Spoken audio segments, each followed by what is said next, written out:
Welcome to legal knowledge with Noor Yakub Sheikh. आज का हमारा टॉपिक है कि इंडिया में इतना क्राइम रेट क्यों बढ़ गया है। देखिए, इसके बहुत सारे फैक्टर्स हैं, लेकिन कुछ 10 फैक्टर्स मैंने ढूंढ के निकाले हैं। तो पहला है इसके लिए कि अनएम्प्लॉयमेंट। इंडिया में ना अनएम्प्लॉयमेंट बहुत ज़्यादा है, जिसकी वजह से क्या होता है, क्राइम रेट बढ़ रहा है। मुझे डिटेल में आपको एक्सप्लेन करने की ज़रूरत नहीं है आई थिंक, क्योंकि अनएम्प्लॉयमेंट होगा तो ही इंसान चोरी कर रहा है या ऐसे क्राइम कर रहा है जिससे कि वो अर्निंग कर सके।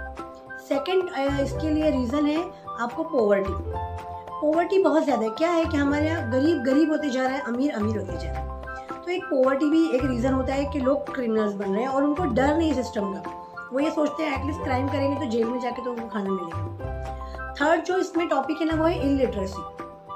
जब इतने हम एजुकेटेड ही नहीं होंगे, हमको पता नहीं है कि हमारे राइट्स क्या है, हमारी ड्यूटीज़ क्या है टूवर्ड्स द स्टेट, हमारे हमारे क्या ऑब्लिगेशंस है, हमको सिस्टम से क्यों डरना है, सिस्टम क्या है, तो हम क्राइम करते हैं। फोर्थ, हमारे पास इसके लिए सबसे बेस्ट रीज़न क्या है, पॉलिटिशियंस। पॉलिटिक्स क्या करता है, पॉलिटिशियंस क्या करते हैं, पॉलिटिक्स में क्या होता है सबको पता है। सब एक दूसरों को लड़ाया जा रहा है। क्यों? उनको बेनिफिट चाहिए। उनको किस बारे में बेनिफिट चाहिए? या तो वो लोग रीजनलिज्म पे लड़ा रहे हैं, या वो लोग आपको कम्युनिज्म पे लड़ा रहे हैं, या तो फिर वो लोग आपको कास्टिज्म, या फिर आपको वो लोग ऐसी भेदभावना डाल रहे हैं जिसकी वजह से आप लड़े। रेसिज्म भी इसका एक रीज़न हो सकता है। तो आजकल क्या होता है कि हमारे आसपास में नेबर्स जो है ना, वो जेलसी फैक्टर्स रखते हैं। क्यों? उनको जलन होती है, उनको आग से ऐसा होता है कि ये क्यों आगे बढ़ रहा है, मैं तो अपर कास्ट हूँ और मेरे पास सब कुछ होना चाहिए, लोग मेरे आगे झुकना चाहिए। लेकिन अगर ऐसा नहीं है, ये अपर कास्टिज्म की वजह से क्या होता है, या फिर कम्युनलिज्म की वजह से कि मैं सो एंड सो कास्ट का हूँ, वो सो एंड सो कास्ट का है, वो कैसे इतना लिटरेट है और उसके पास कैसे इतना मतलब लग्जरियस लाइफ वो जी रहा है, उसके पास 2-3 फ्लैट्स है, घर है, बंगलो है, कार है, XYZ उसके पास चीज़ है, वो टूर्स कर रहा है, वो वर्ल्ड टूर जा रहा है और मैं यहाँ पे अपनी ही कंट्री में नहीं एक्सप्लोर कर पा रहा हूँ। तो ये भी एक फैक्टर होता है कि वो क्रिमिनल्स बन जाता है, वो क्राइम्स करता है। उसको डर नहीं होता, उसकी जेलसी, उसकी ईर्ष्या उसको क्राइम करने पर मजबूर करती है।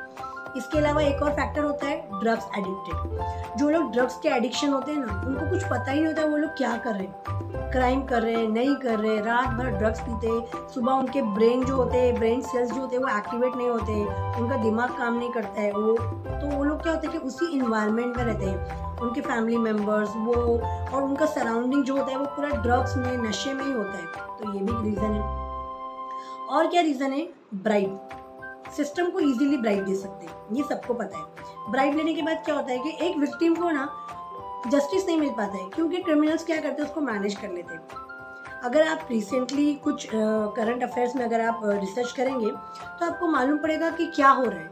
आजकल क्या हो रहा है कि इतना क्राइम रेट बढ़ गया है, उनको सिस्टम का डर नहीं है, वो लोग जेल जाके भी डर नहीं रहे हैं, जेल में से बैठ के सब कुछ मैनेज हो रहा है। तो इनके पीछे कहीं ना कहीं पुअर पीपल को, इलिटरेट पीपल को, ड्रग्स एडिक्टेड पीपल को, या जुवेनियल जो 16 ईयर्स से कम एज है, या फिर कास्टिज्म के बेस पे, रेसिज्म के बेस पे, पॉलिटिक्स के बेस पे क्रिमिनल्स बनाया जा रहा है इंडिया में, ताकि हम जो पैसे वाले हैं, जो पॉलिटिशियंस हैं और जो लोग चाहते नहीं है कि जो लोअर पीपल है वो अपर है, वो लोग इनसे क्राइम करा के खुद तो इंजॉय कर रहे हैं बट इनको क्रिमिनल्स में कन्वर्ट कर रहे हैं। तो आई होप कि आपको समझ में आए होंगे कि ये फैक्टर्स मैंने क्यों एक्सप्लेन किए। तो थैंक यू। मुझे कमेंट करके ज़रूर बताइए कि आपको ये वीडियो कैसे लगा।